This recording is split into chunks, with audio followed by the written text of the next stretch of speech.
Okay, welcome in, everybody. This is it. Frank Bassett and Steve Elkington joining you. This is the Open Championship week. We're excited. It's going to be a great tournament. It's at a really easy course called Royal Troon, as you all know. It's the bunker capital of Scotland, I believe. And we'll have Steve speak to that more since he has played that course a couple of times. And I think in the past, he's sort of said something about pinball and Royal Troon and bunkers, but we'll get Mr. Elkington, the major winner and two-time Players Champion, to tell us all about it.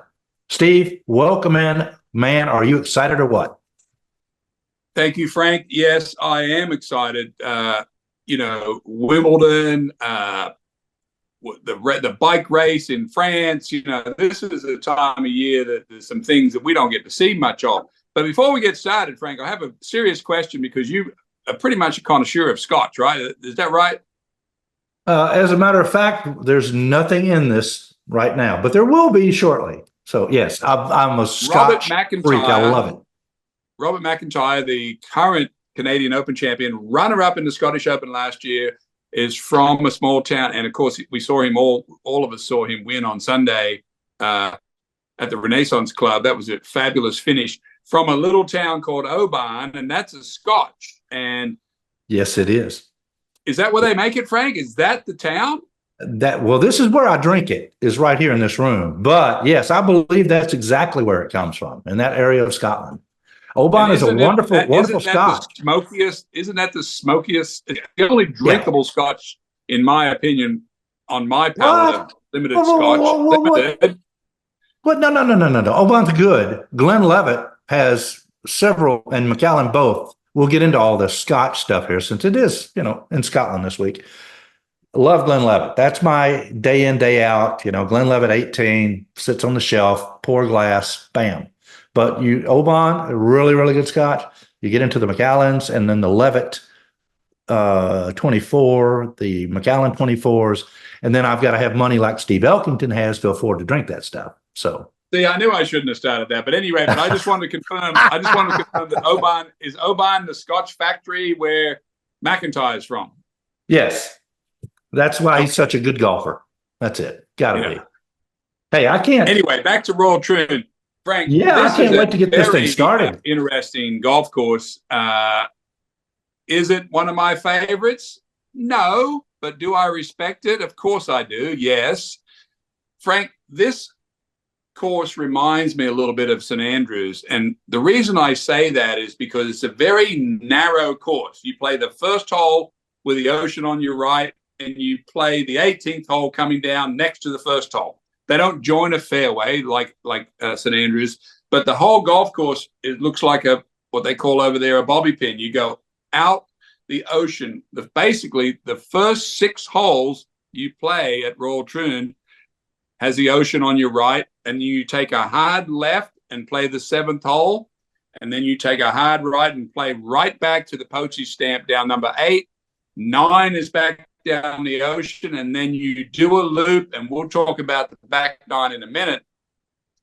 Coming back is the real dastardly course, Frank. It's got all kind of issues on the back 9, but playing Troon, I was trying to explain to a couple of people today when I was downtown what it's like to play Troon. And it's sort of like playing a board game, like a pinball game. When you're playing a pinball game and you lose the ball and the ball's gone. That's kind of what it's like playing at Troon. These bunkers everywhere, and they're very well placed. The 2 interesting things that I'm looking out of this week, Frank, is will these bunkers protect these long hitters? In other words, will the course be able to hold its own against the likes of, Bryson and some of these guys that really smash it? Oh, yeah. And what is the weather? Because this course plays historically, the wind this week's going to be out of the southwest. And someone may be listening to this and say, well, how do you know the wind's going to blow that way? Well, it sort of does in the summer in Scotland, blows from a certain direction. Front 9, Frank, plays very easy downwind almost every hole on the front 9 until you play that little dastardly postage stamp number 8, which is only 123 yards, gets your whole attention because it's the first hole you play back into the wind, and it just sits there. Pebble Beach, you sort of hit downhill into that little green, but this is a little bit further. You do hit downhill, but it's totally exposed. Your tendency is to want to stay a little left up against the hill because the right is just gonzo down to the right. But on the left, Frank, at Postage Stamp, they have a bunker that is legitimately a coffin. And it is so narrow and so deep that you can get a weird lie and you can't even get in there to get your ball out. So I think it played over par. My producer told me in the last Open. I just got that confirmed. Yeah, 11 doubles and 10 others, which are the kiss of death. The others, 10 of those. It's always difficult for Americans, and not so much Australians, but Americans to tune in to the Open Championship and know what they're looking at. And that's kind of our job today is when you play these holes, Frank, it's all about either going over one of these jacuzzi. All the bunkers are shaped like jacuzzis. They're all underground. And if you get in them, it's basically a whole stroke penalty to get out of it. It's not like you're going to get in this bunker and knock it on the green out of the bunker. You got to come out sideways. Let me back up for a minute. On the Postage Stamp, when you played it, 123, depending on the wind, what club are you hitting there? It depends on the wind totally, Frank. It's the first hole you play back into the wind. Could be a wedge, could be a little 9.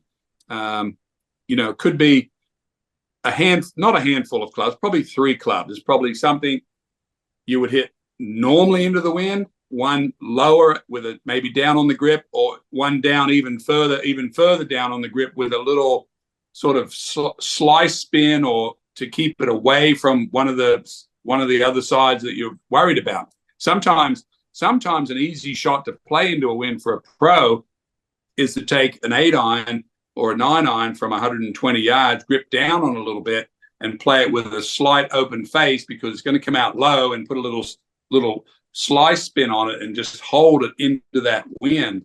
Not a hard shot to play. If you play the other way and you hook it, as you know, with a low ball with a hook on it, it can get away from you. But a sort of a creepy high fade shot with a sort of a straight face club is pretty easy to control for tour players. I've got that shot. You got that shot. I got that shot. That might have been I might have bit off a little too much there for you, did I? On that? No, just a touch, yeah. Yeah. I've got that shot. But at any rate, we're not going to tell you who's going to win this tournament today. We're just going to see if we can get you sort of orientated with this golf course. Frank, the first hole, some of these yardages you have in front of you. 390 yards, first hole. Yeah. Well, number one, par 4, 367 is what it played last time. Now, I don't know. That was in, of course, 2016, I believe. So I don't know what it's going to be this year. I don't have those numbers yet. But 367, scoring average 4.017 last year. Hello? Give me hole number 3 distance. How far is that one? 377. So they had one eagle, by the way. His scoring average was 3.966. So just a little under par. Okay, so 1 and 3 for these guys downwind. Those are both in play. Number 4 is a short par 5. How long's that one? 555 last time they played it there. 4.72 scoring average. What about number 6? Number 6 was 601. Yeah, but downwind. 5, but it was 4.934. So it's downwind. So yeah, and 279 pars and 66 bogeys, 108 birdies. Yeah, wow. Remember earlier I said the first 6 holes go right along the ocean. Right. Some of them are a little bit lower where you don't see the ocean. Some of them have a little bit of out of bounds around the green, like on hole 6, and little dipsy doos everywhere. And then you take a sharp left-hand turn. And how long is number 7? Number 7 is 401. In 1997, I was paired with Tiger Woods the first 2 days. he was in the greenside bunker on 7 both days in 1997. That was 401. So just to stop right there for just a second, we're talking about drivable on distance wise on 1, 3, 4 on in 2, 6 on in 2, and then 7 greenside in 1. That's 5 holes. I'm sort of predicting, Frank, already I'm making a prediction here. This is Monday. Here we go. The scoring, because the wind is going to be helping them. And these guys hit it far, and these bunkers that stumped us years ago that were in the way, I don't think are going to be in the way. So I think there's going to be some terrific scoring right out of the gate. And so what you're saying is somebody who can hit it long, like who from SMU. Oh, yeah, Bryson's. Yeah. It's going to be very interesting how he plays this golf course. I'm looking at some of these favorites. Scheffler, McIlroy, Xander, Morikawa, Bryson, Rahm, Cam Smith, Cantlay. These are all long hitters. Sure. This tournament has given up a couple of unusual winners. Todd Hamilton, not too long ago, beat Ernie Els. Justin Leonard was a hold every putt he looked at on the back nine. We're going to talk about that soon. Tom Watson won here. My friend Tom Weiskopf won his only major at Troon. Of course, Henrik Stenson beat Phil Mickelson down the wire. Oh, what an incredible final round of golf. That was just must-see TV. I've watched that several times over again. What an incredible... Much drier, much less wind.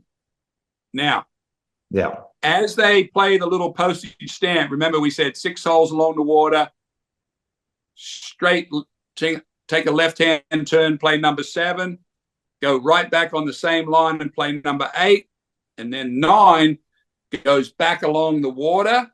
And Frank, when you turn the corner and you have to come back now parallel, and this piece of land, you're going to now turn around and come back into the wind, and you're going to play every hole back into the wind except 1. And you're squashed in this small corner. Once you hit the corner at 9 with a railway track, we're going to talk about the hardest hole in the course. I think it's number 11. It's called Railroad or Train. It's like a 500-yard par 4. Mate, you can hit the train twice on the hole. You could hit it off the tee, and then you could get up there and hit it again as it's coming by on your second shot. I mean, there's a train there. There's people everywhere. It's the most incredibly difficult hole ever. Sand Hills, is that what you're talking about? That's 10. 10's the blind shot. You hit over these giant Sand Hills. Yeah, the railroad takes. Yeah, that's right. They're saying it's the hardest hole at Royal Troon and one of the toughest in all of golf. Is what some of the writers are saying about it. Absolutely. I still have nightmares about Sand Hills and train. Train. Tell me this. What is, since you know this course so well, 16 is a 555 par 5 played under par. It's the only hole that really played under par on the back nine in 2016. Well, you've jumped ahead there. You've left out 12, 13, 14, 15, but that's okay. We'll come back to that. I just looking at red numbers. 16 is a dastardly par 5, and it has a little, if my memory serves me, it has a little burn or a little set of cross bunkers about 100 yards short of the green. And if you miss the fairway into the wind, you cannot get across them. And now you're left with a third shot of about 160 yards, which is like a 4-iron over there. Your stat that you just told me, playing under par, tells me exactly what I need to know the year that Stenson won. The wind wasn't blowing on the back nine, so the whole field was over that cross situation. And fine. But this is a monster hole, 16. And if it's into the wind, watch out. Yeah, it's 2 good licks to get it across that. It's probably take you 3, Frank. But with your new PXG clubs, maybe squeeze one out there a little bit. I mean, these babies. Yeah, they listen. Babies. They work. Trust me, they work. what I'd like to see is, I wouldn't mind seeing the scores get out the gate and 4 or 5 under at the turn. That would be kind of something cool, because they're going to destroy those holes. They're just too short. The bunkers aren't going to be a problem, and these guys are going to make it happen.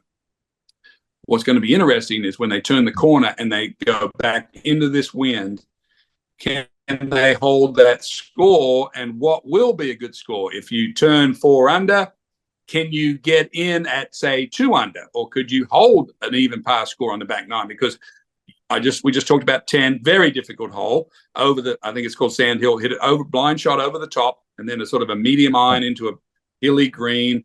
11 is just, forget about 11. Railroad is just like, you got to hit your best drive, your best second shot to get on. The out of bounds is literally, the railway track is 2 steps off the right-hand side of the green. I mean, you get the whoosh wind as you're putting from the train going by, Frank. That's how close you are. The whoosh wind. 12 is back downwind a little bit with a dogleg ride. That's where Mark Calcavecchia so famously, that was back when he had that ping eye beryllium lob wedge that was so famous. And he was the best at that shot. You remember that? And him and Absolutely Ken Green were famous for these super lobs. Well, he got himself in trouble on that hole in the last round and went for the super flop and flew it in on the hole on the fly. And that was the end of that, was the claret jug for a count. But after you played 12, Frank, 13, 14, 15, 16, 17 is a 245-yard par 3. All of these holes, Frank, come right back dead into the teeth of it.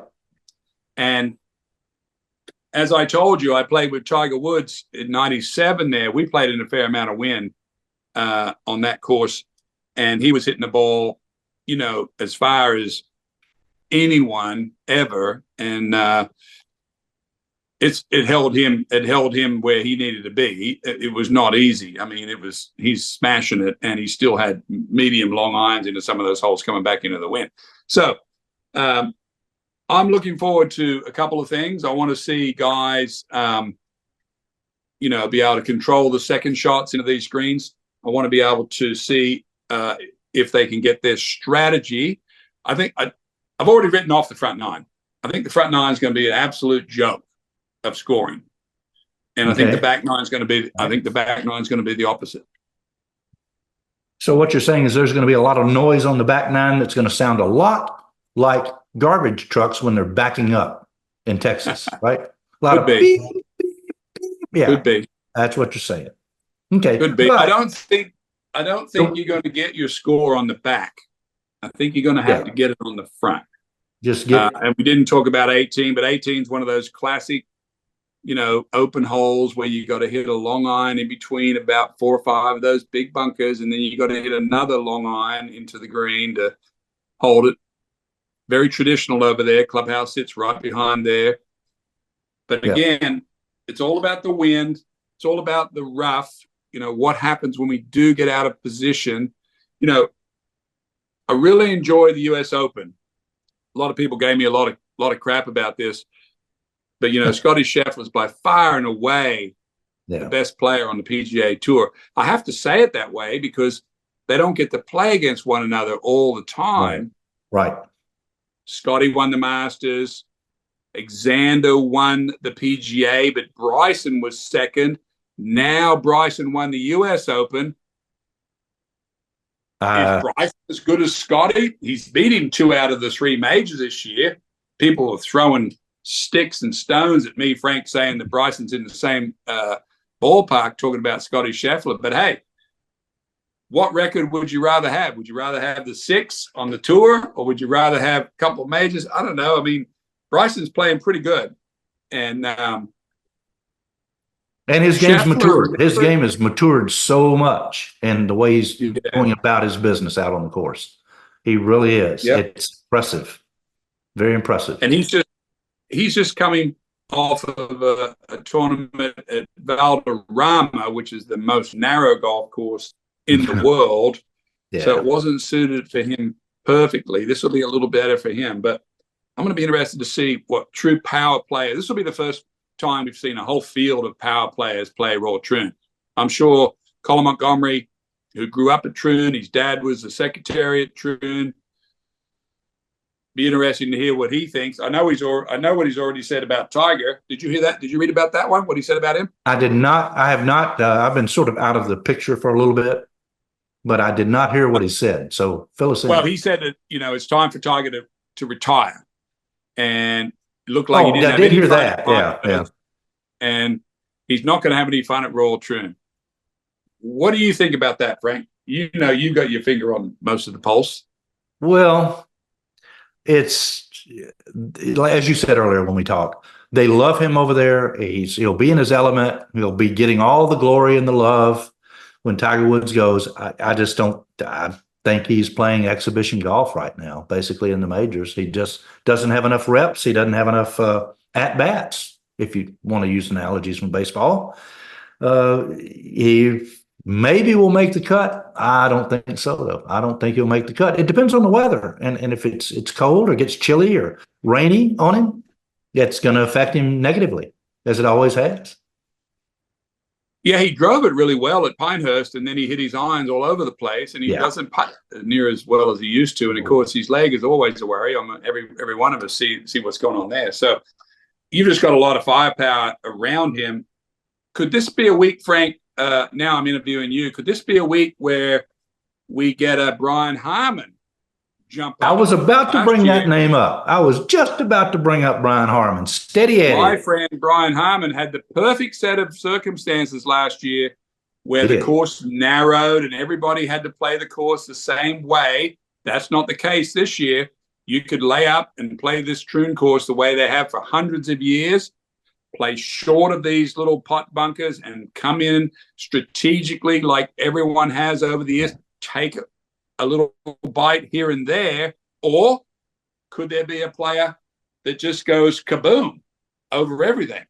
What do you think about a guy that's going to play a traditional player or like a Brian Harman type player, Frank? Brian's game's not as sharp, I don't think, right now as it was. He's going through a few little things. He's still playing great, but I'm a Brian Harman fan. He's steady. He focuses on what I call his business. He's a very focused, steady player and doesn't get shaken up by too much, I don't think. You, of course, know him very, very well. I like his chances. I mean, I'm a Brian Harman fan, though, so you got to take it at that. Yeah. We're going to have another show tomorrow and handicap or give you everyone we think is going to play well. Bobby McIntyre, who won last week, left-hander, same as Harman. Does it suit those guys? Is there a place here for Sahith Theegala, Batea, Rye, some of these younger guys? It was very interesting. Jumping subjects right for a second, Frank. Keegan Bradley was picked in the Ryder Cup captain completely out of the blue. It felt like it was completely out of the blue. Certainly felt that way to Stuart Singh.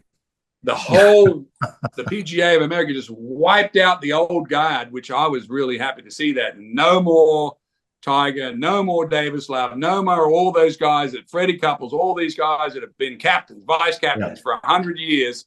Keegan Bradley's, I heard one thing from him that I like so far, which is going to help the Americans. He said, I am going to pick the best players to play on this team. So did he mean Frank was going to be including all the live players like Bryson and Phil and whoever? That's what I took it. I took it to mean that. Can he do that?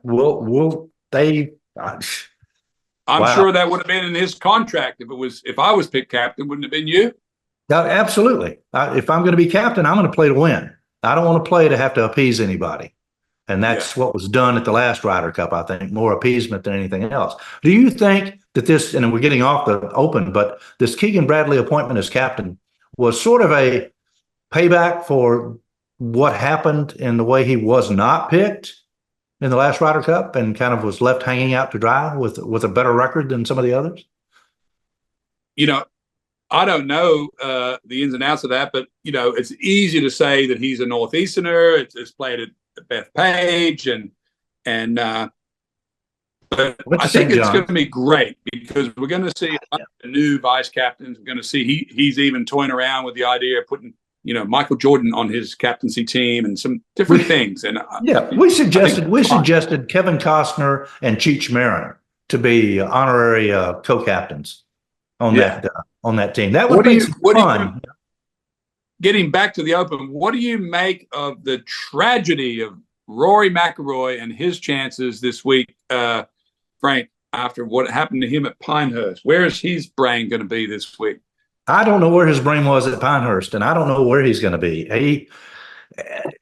Those demons are going to come back. Those demons just sit there. It's like the little devil on one side and the angel on the other, but the devil is on both sides of him right now, and he's just his head's somewhere else, like up his whatever. I mean, what's going on with him? What's he thinking? He's had so many other things going on in his personal life. Even from the PGA Tour issues and Live Golf to his personal issues and his family issues, and then one-on-one issues with other players. There's just too many distractions in his head, and I don't know how he clears that out. I don't know. Now, you as a pro and a major winning and won a lot of major tournaments or big tournaments too. How do you get it out of your head? How do you get the yips out of your head? How do you get he's reading too much social media where they're talking bad about him? What do you do to get that out of your head? Maybe go to Oban. I don't know. That's what I would do. Or Glenn Levitt. I knew what you would do. Yeah, for sure. Yeah, it's easy for me.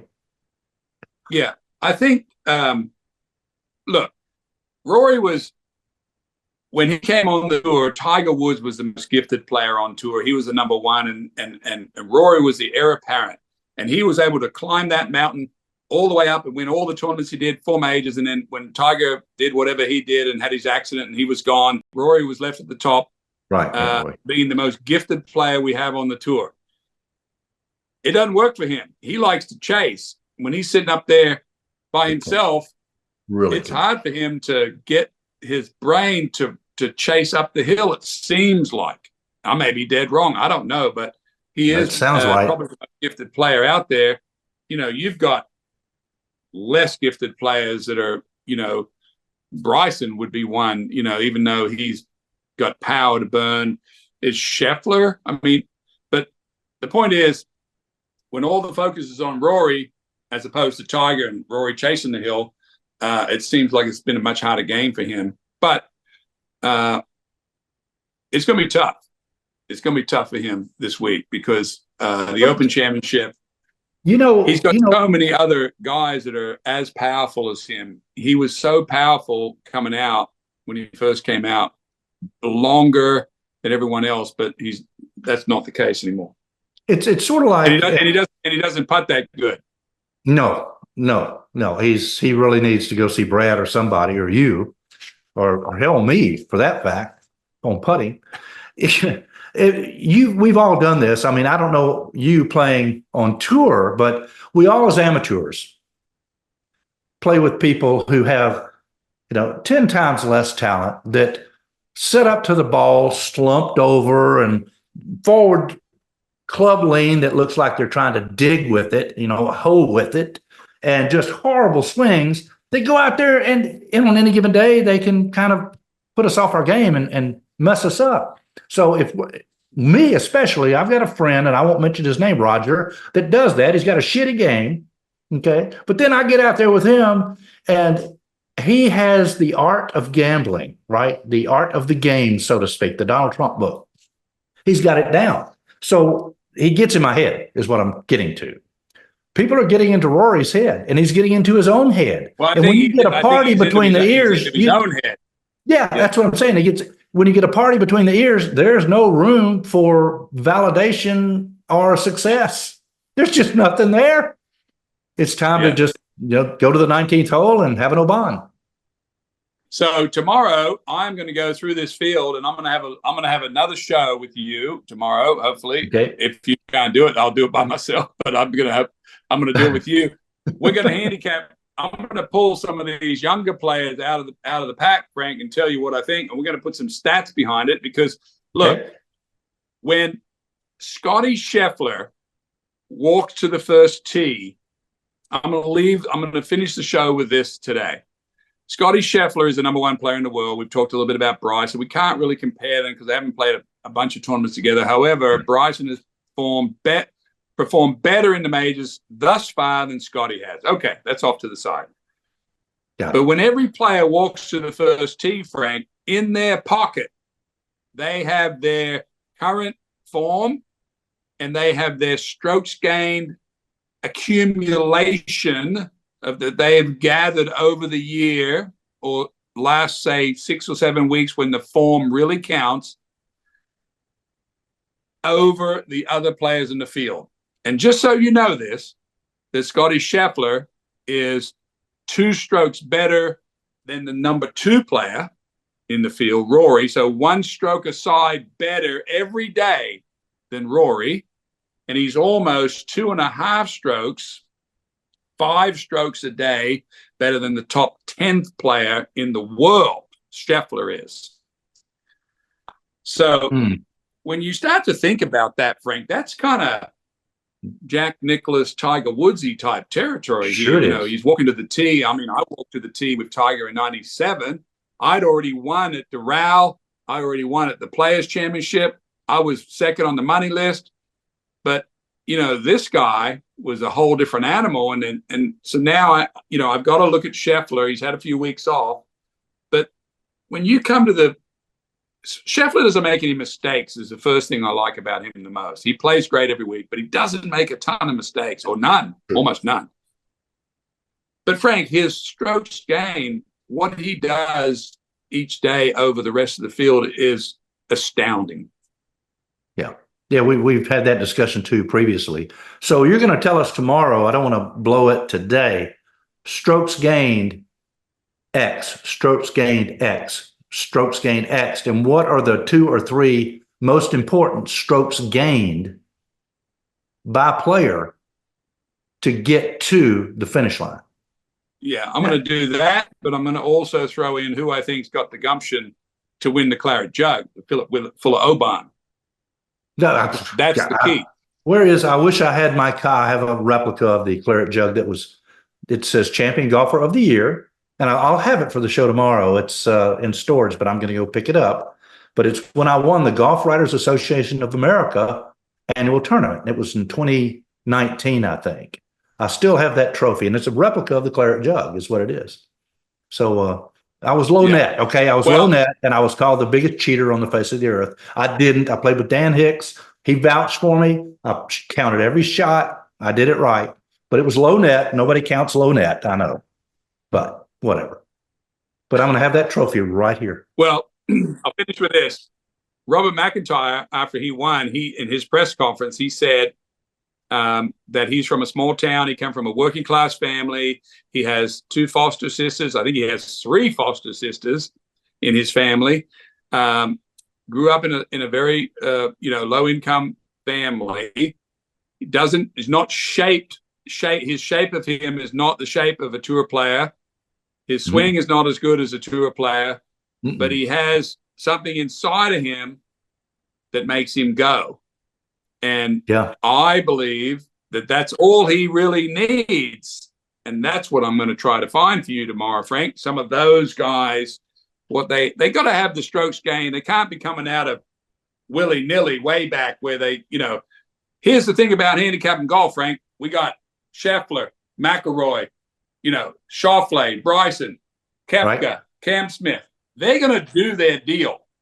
Our job is to get some of these guys in can they elevate into this group? And have they ever, and could they do it again? And why would it be now? That's what everybody needs to know. Okay, I'm going to give you a nugget. At the Live Golf Tournament here in Nashville several weeks ago, I went out and talked to Greg Norman. He was on the tee box. And guess who he was working with one-on-one 2 days in a row on the range at length with club face position, backswing, working with his swing for 2 days in a row? Cam Smith. Greg was working one-on-one with Cam Smith.